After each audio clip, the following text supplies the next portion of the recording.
Ma'am please side. Ma'am please side.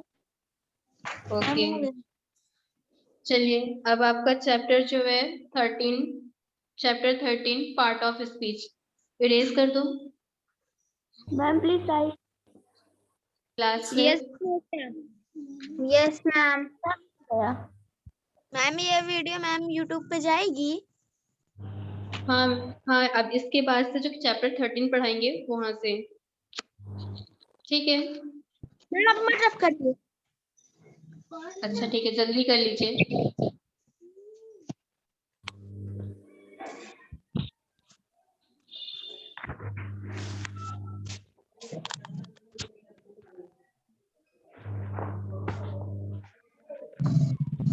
हो गया? Yes ma'am. Ma'am हो गया।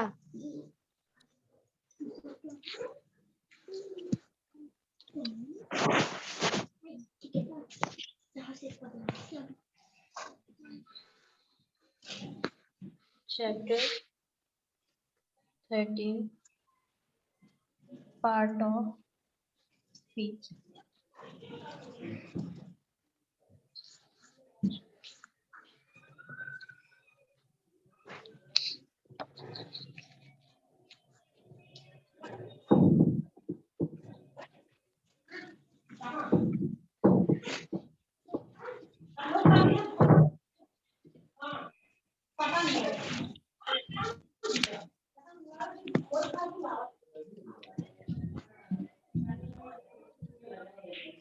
पार्ट ऑफ स्पीच, ठीक है। अब किसी भी सेंटेंस में अलग अलग पार्ट्स होते हैं, ठीक है। सेंटेंस के अलग अलग पार्ट्स होते हैं, उन्हें हम डिवाइड कर देते हैं, वही हमारे पार्ट ऑफ स्पीच होते हैं। जैसे नाउन, पहला जो होता है नाउन। नाउन, फिर उसके बाद pronoun, pronoun. Pronoun. Noun, pronoun, verb, adjective, adverb, class class conjunction. में अभी मैं पढ़ा रही हूँ, जब मैं आपसे क्वेरीज करूंगी तब आप जब वो करिएगा, जवाब दीजिएगा, ठीक है। Verb, adverb, adjective,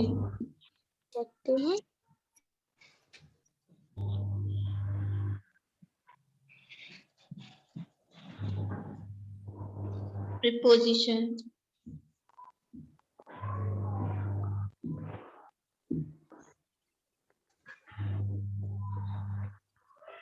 conjunction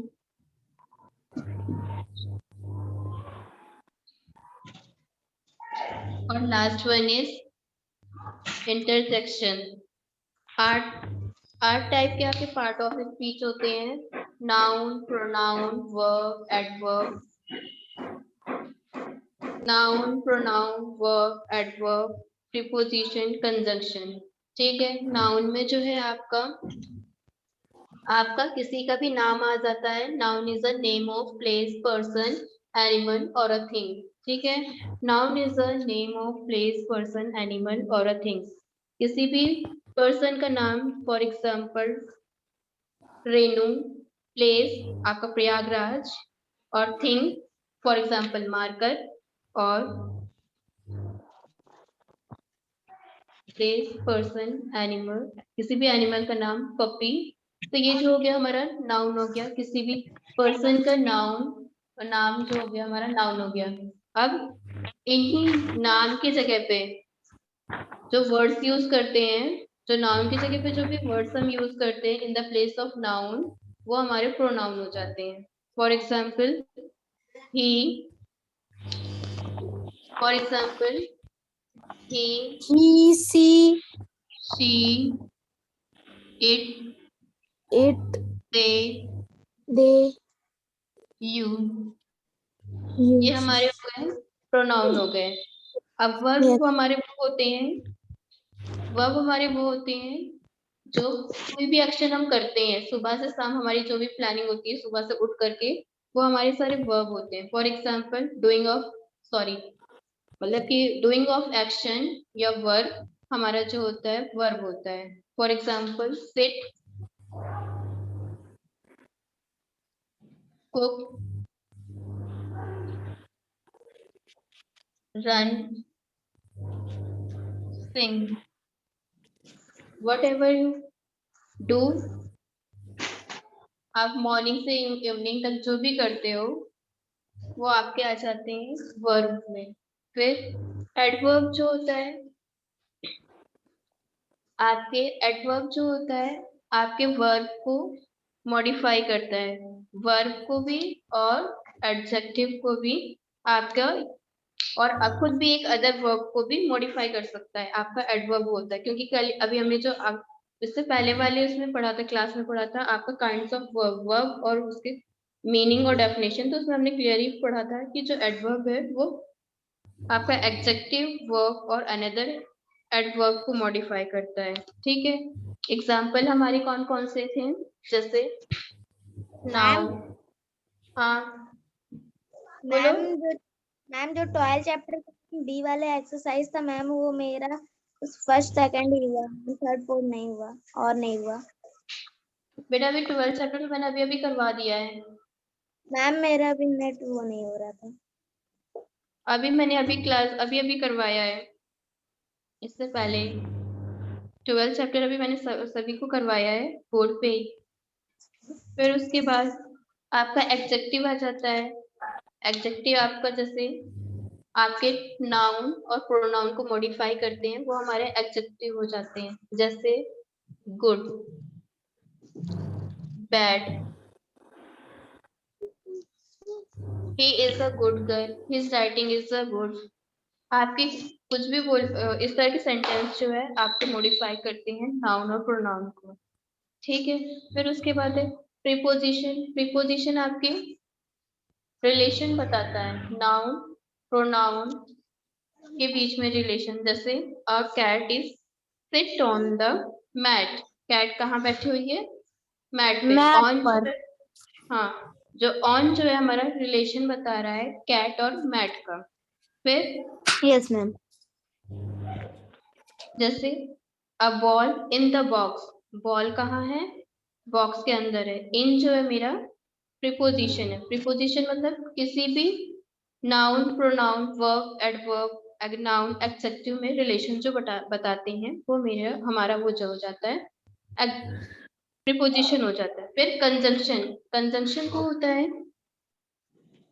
conjunction वो होता है जो कि दो वर्ड्स या दो सेंटेंस को जोड़ देते हैं। जैसे and, but, since, for, because, still, ये हमारे हो गए कंजंक्शन। और लास्ट जो बचता है आपका इंटरजेक्शन। इंटरजेक्शन जो होता है वो अभी हमने जो चैप्टर 12 किया, इंटरजेक्शन आपकी सडनली फीलिंग्स होती है, सॉरो फीलिंग्स इमोशंस। ठीक है, यस मैम। आई होप कि पार्ट ऑफ स्पीच में आपको कोई दिक्कत नहीं होगी। No ma'am. Oh ma'am.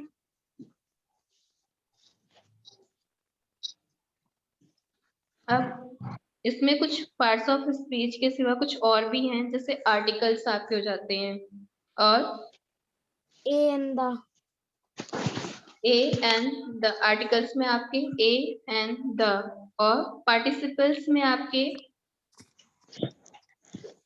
आ जाते हैं। जैसे कोई भी आपका वर्ब है उसमें आईएनजी लगा देते हैं तो वो हमारे पार्टिसिपल्स बन जाते हैं। वर्ब के एंड में आप जहाँ पे आईएनजी लगा दोगे वो हमारे आईएनजी बन जाते हैं। फिर इन्फिनेटिव वर्ब्स होते हैं जो टू के साथ, वर्ब के साथ टू आ जाता है, मतलब कि वर्ब की फर्स्ट फॉर्म के साथ टू आ जाता है, वो हमारा इन्फिनाइट वर्ब होता है या फिर इन्फिनेटिव वर्ब होता है। ठीक है, इसमें जो है आपके क्या कहते हैं, कितने भी पर्सन आ जाएं, ये जेंडर से या फिर आपके नंबर से कोई इफेक्ट नहीं पड़ता है।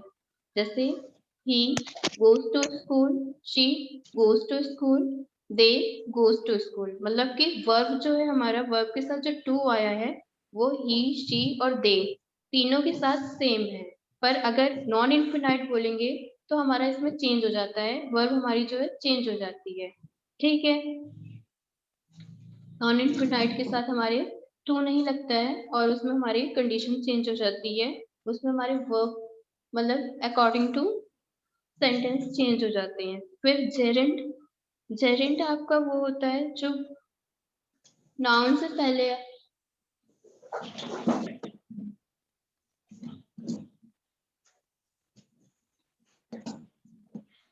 जेरेंट हमारी वो होती है जो वर्ब हमारी फंक्शन करती है जस्ट लाइक अ नाउन, ठीक है, उसमें आईएनजी हो जाती है, जैसे सेइंग, वॉकिंग, ठीक है, इस तरह की हैपनिंग, ये हमारे जेरेंट हो जाते हैं। जेरेंट हमारा एज अ सब्जेक्ट भी काम करता है, एज अ वर्ब भी काम करता है, ऑब्जेक्ट भी काम करता है।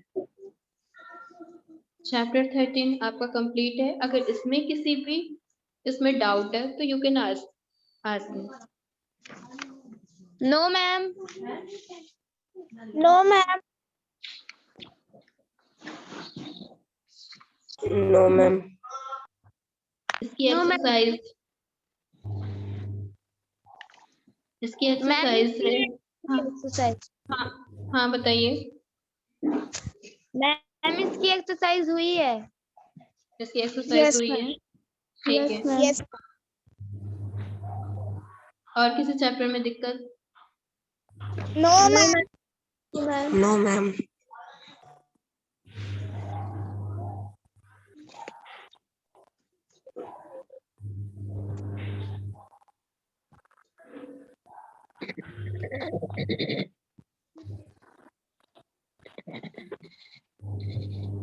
मैम हम्म मैम मेरी 12 चैप्टर की मैम बी और सी नहीं हुई है।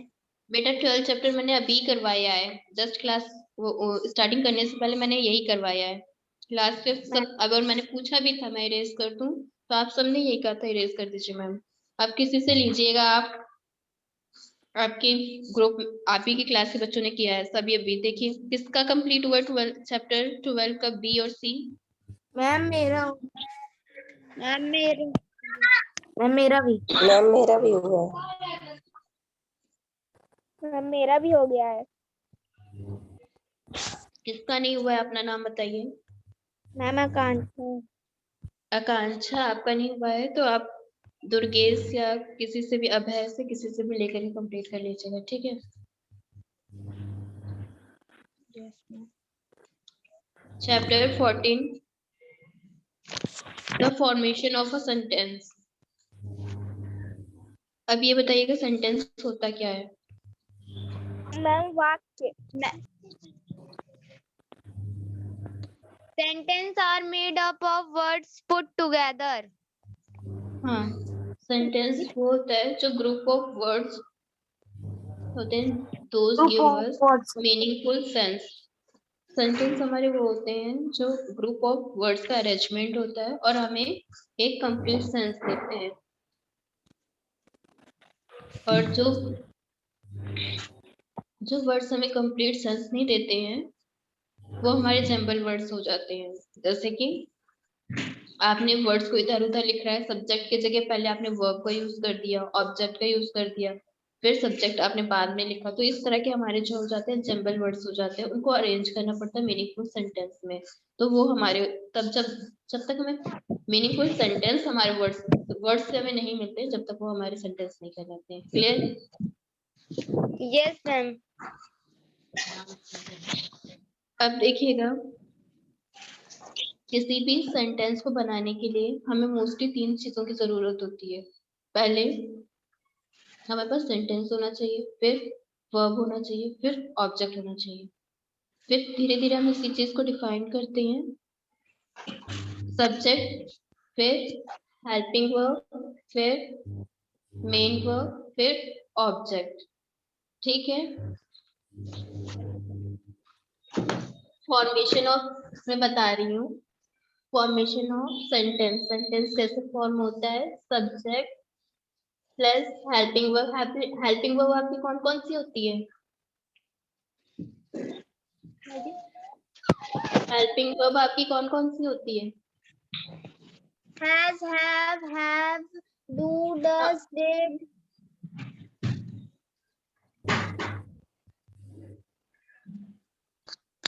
हाँ,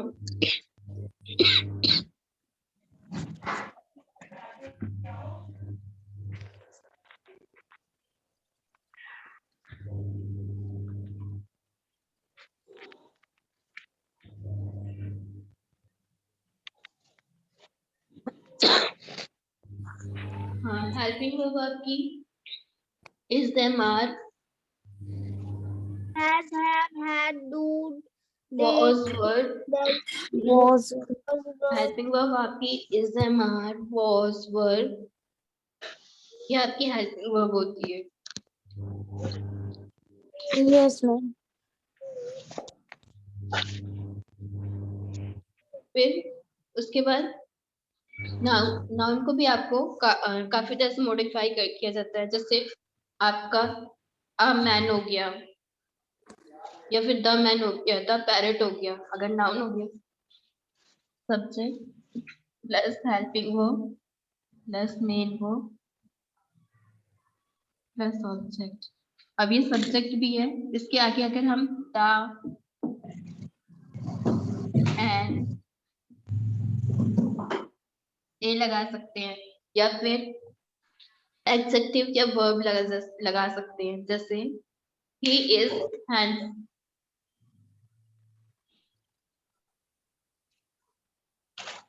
द हैंडसम मैन, या ये चेयर जो सामने रखी हुई है तो मैं बोल दूंगी द कॉस्टली चेयर, मतलब चेयर के आगे कॉस्टली लग गया तो वो मेरा एडजेक्टिव हो गया। ठीक है, तो कॉस्टली भी एक तरह का मेरा सब एडजेक्टिव, मतलब कि वर्ब को इसने और मॉडिफाई, नाउन को इसने और मॉडिफाई कर दिया। The handsome man rides slowly on a bike. Slowly आपका एडवर्ब हो गया और ऑन प्रीपोजिशन और बाइक आपका अदर ऑब्जेक्ट। फिर अगर कुछ वर्ड्स हमारे ऐसे होते हैं, कुछ सेंटेंस हमारे ऐसे होते हैं जिसे हम कंजंक्शन के से जोड़ना रहता है, मतलब दो सेंटेंस को। जैसे द मैन, मम्मी इधर आ, मैंने कल दवाई खाई। the man rides on a bike and disappear in the traffic। जो मैन है वो बाइक पे राइड है, मतलब चढ़ा हुआ है, और एंड से जोड़ दिया दूसरे सेंटेंस के साथ disappear in the traffic. Traffic के बीच में कहाँ चला गया, डिसअपियर मतलब कि चला गया, हमें नहीं पता। फिर अगर हम किसी भी सेंटेंस की स्टार्टिंग करते हैं, बिगिनिंग करते हैं, तो वो सब्जेक्ट के साथ करते हैं। फिर उसके बाद उसमें एक एडजेक्टिव, जैसे बुक में आपका दिया हुआ है यूज ऑफ, एक सेंटेंस, एक छोटा सा सेंटेंस दिया हुआ है द लॉयन।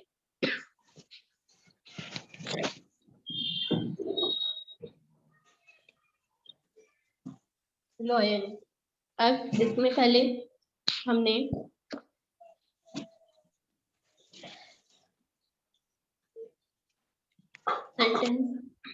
सेंटेंस और हमारा बड़ा हो जाए तो पहले हमने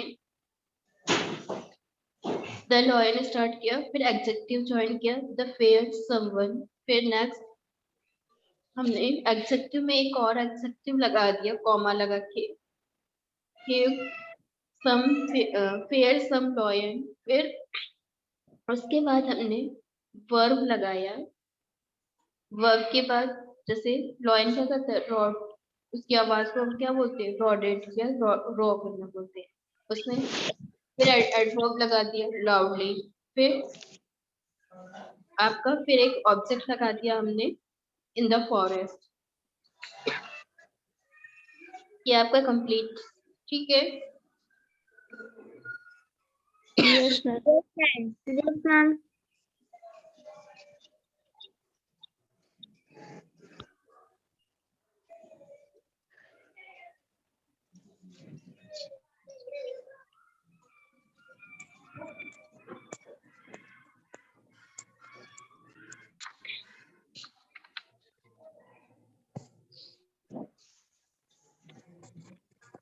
फिर आपका आता है सब्जेक्ट और प्रेडिकेट।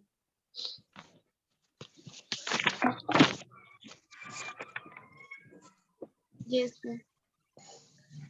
ये हम लोग नेक्स्ट क्लास में करेंगे क्योंकि टाइमिंग आपका होने वाला है। Yes, ma'am. Okay, ma'am. Yes, ma'am. Okay, ma'am. Okay, ma'am. Okay, ma'am. Okay, ma'am. ठीक है, have a nice day class.